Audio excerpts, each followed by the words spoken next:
स्नान में मैं स्वयं था वहां, और स्वयं वहां होने के नाते स्वाभाविक करके हमारे भारत की आस्थाएं बहुत है। आस्था है तो रास्ता है, और रास्ता नहीं है तो रास्ता नहीं है। कुंभ का स्नान से पहले कोई छोटी पूरी घटना घटी, उसका कितना दुष्प्रचार किया गया, तो मुझे लगता है वो सनातनी नहीं, वो सनातन विरोधी है। इसलिए जगत जननी पराअंबा उन सनातन विरोधियों को सद्बुद्धि दे, इसके लिए हम सब लोग यज्ञ में आहुति डालें। दूसरा, आज आप देखिए कि धर्म की स्थिति क्या है। हमारे यहां राम मंदिर बना, ये गौरव का विषय है। हमारे यहां कुंभ हुआ, ये गौरव का विषय है।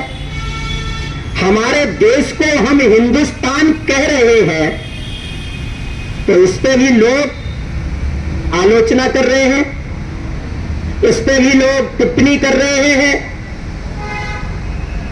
अर्थात हमारे यहां सनातन धर्म सदियों से रहा है और रहेगा। इसके लिए मध्य प्रदेश इसलिए हमने चुना कि मध्य का मतलब होता है मध्य। चाहे दिल्ली से पहुंच जाइए, चाहे गुजरात से पहुंच जाइए, चाहे राजस्थान से पहुंच जाइए, चाहे यूपी से पहुंच जाइए, मध्य केवल कहा गया है तो मध्य प्रदेश को।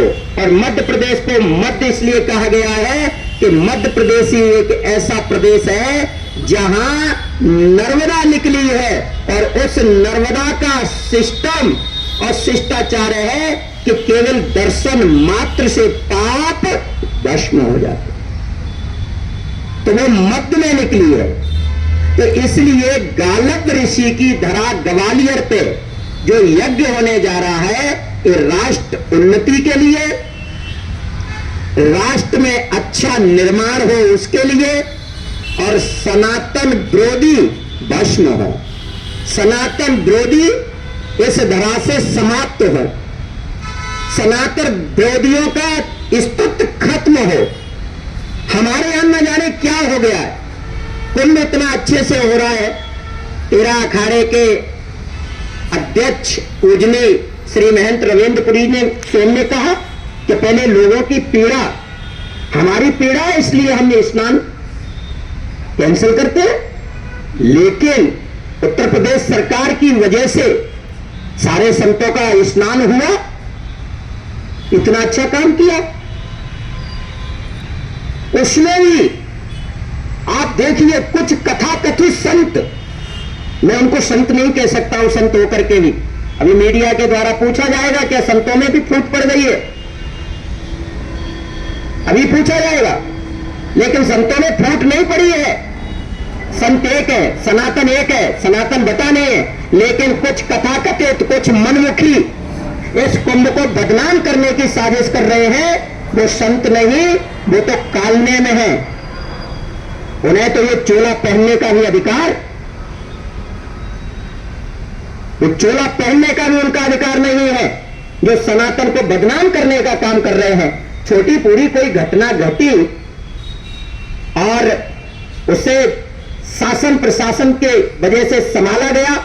अब आस्था क्योंकि इसलिए ज्यादा है कि 144 साल बाद आया है, तो प्रत्येक प्राणी चाह रहा है कि मैं स्नान करके आऊं। ये हमारे यहाँ कपिल जी बैठे हैं, ये उस वक्त मेरे साथ स्नान में थे, इनके साथ छोटी बिटिया थी।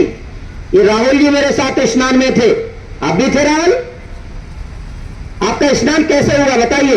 शाही स्नान। कोई परेशानी आई? बिल्कुल नहीं, प्रशासन ने पूरा सहयोग दिया। ये कपिल जी बैठे, उसके बाद भी कुछ कथाकथित, कुछ मनमुखी और कुछ पद प्रतिष्ठा पे बैठे हुए कालने में ऐसे पनप रहे हैं जो कुंभ को भी बदनाम कर रहे हैं, सनातन को भी बदनाम कर रहे हैं। मैं कहता हूं उन्हें दंड रखने का कोई अधिकार नहीं है, उनका दंड तो छीन लेना चाहिए, क्योंकि दंड उन्हें रखा जाता है जो सनातन की बात करें, समवेता की बात करें, एक सी बात करें, सबको लेके चलने की बात करें। लेकिन आज हमारे यहां सनातन को बदनाम किया जा रहा है। सनातन बदनाम नहीं हो सकता है।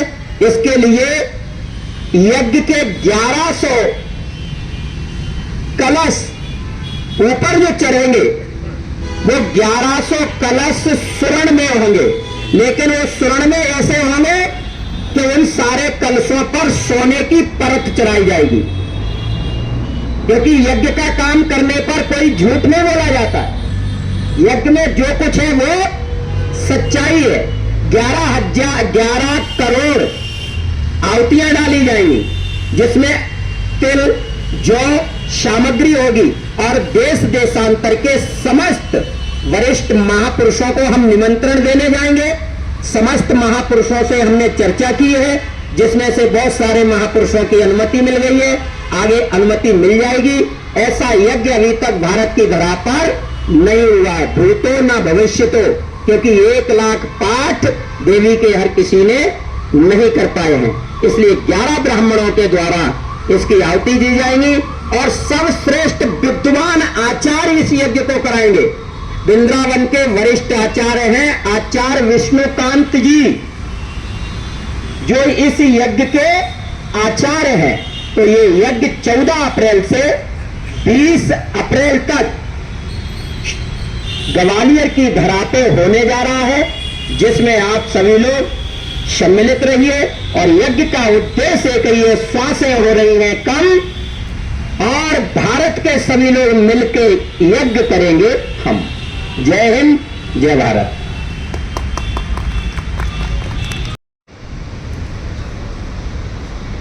लक्षचंडी महायज्ञ 14 अप्रैल से 20 अप्रैल तक ग्वालियर में होने जा रहा है, जिसमें प्रतिदिन अनेकों संख्या सम्मिलित होगी, लेकिन प्रशासन के संपर्क से और हमारे अपने स्वयं की व्यवस्थाओं से जनता जनार्दन के लिए इतनी उत्तम व्यवस्था की जाएगी जिसमें किसी को भी दिक्कत नहीं आएगी।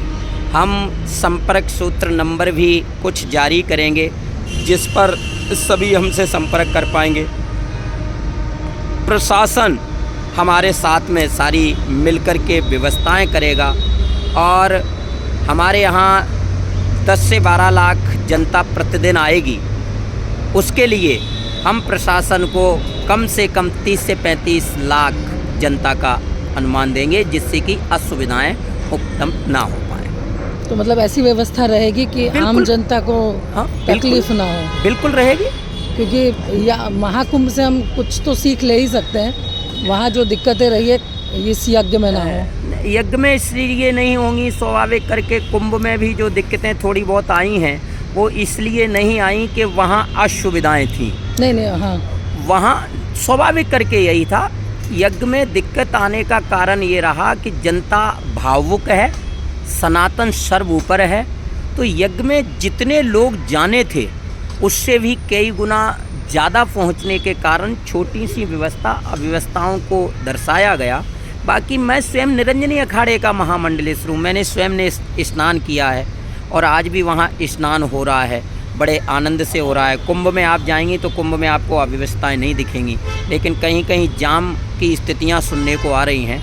तो उसके पीछे कारण ये है कि जनता जितना जाना था उससे कई गुना पहुँच चुकी है। 300 किलोमीटर लंबा जाम, विश्व का सबसे बड़ा जाम कहा जा रहा है। तो अब ग्वालियर की क्या स्थिति रहेगी? भोपाल क्यों नहीं चुना आपने? देखिए, मैंने ग्वालियर इसलिए चुना है कि ग्वालियर एक मध्य में पड़ जाता है, और अव्यवस्थाएं इसलिए नहीं होंगी कि हमारे यहाँ चंबल का फांट बहुत बड़ा है। तो हम ऐसी व्यवस्थाएं करेंगे कि जहाँ जनता को किसी भी प्रकार की दिक्कत नहीं आएगी। अच्छा, मतलब आप ये प्रॉमिस करते हैं? हाँ, प्रॉमिस कर रहा हूँ मैं आपसे।